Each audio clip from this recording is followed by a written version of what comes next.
On September 1st, 1922, although some say it may be 1924, in the quiet town of Vancouver, British Columbia, a young waitress gave birth to a Margaret Yvonne Middleton.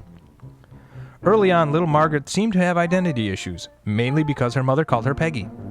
Called her Peggy after child star Diana Sarah Curry, who was better known as Baby Peggy. Baby Peggy herself had identity issues as she was born Margaret Jean Montgomery, her parents calling her Peggy as well. At the age of 3, Margaret's deadbeat dad skipped town and left her and her mother to fend for themselves. Margaret's mother, so dead set on having her own Baby Peggy, enrolled her daughter Margaret into dance classes and eventually took her teenage daughter to Hollywood in 1937. Unfortunately, Hollywood wasn't quite ready for a 15-year-old Margaret Peggy Middleton, so the family returned to Vancouver. And then returned back to Hollywood, where eventually Peggy won first runner-up in the Miss Venice Beach beauty pageant. She was taken on as a showgirl at the Florentine Gardens.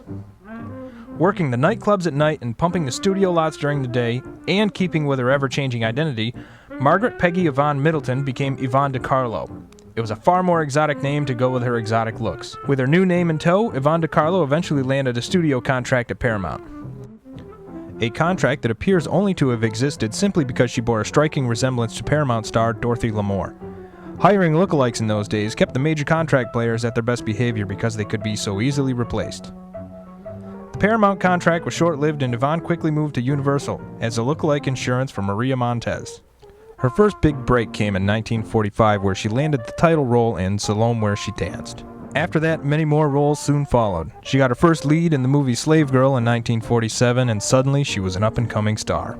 She hit the screen with a plethora of roles. Her biggest hit to date was the noir classic Crisscross with Burt Lancaster where she played the femme fatale. After Crisscross, she began to appear in every film that hit the screen.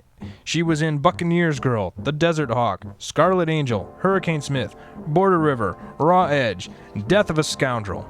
She was fond of her new life, and she was fond of the spotlight. During this time, she toasted the town nightly. In her autobiography published in 1987, she listed over 22 lovers during this time period, including many famous faces and names. Howard Hughes, Burt Lancaster, Robert Stack, Robert Taylor, Billy Wilder, and an Iranian prince, Ali Khan. In November of 1955, with a full-fledged career under her belt, she married stuntman Robert Morgan. Soon after that, she became very famous. In 1956, she played Moses' wife in The Ten Commandments, and in 1957, starring side by side with Clark Gable in the Civil War epic Band of Angels. In 1960, Yvonne De Carlo retired to take care of her husband, who had been injured during the filming of a stunt for How the West Was Won, and he lost a leg to a train. When the money grew tight, Yvonne took the role that would change the face of television forever. Lily Munster. The rest is television history. Yvonne lived a long, hearty life after that. She divorced her loving, one-legged husband in '74. She still worked as an actress, taking occasional stage role or movie role. And of course, Lily Munster, made-for-TV movies.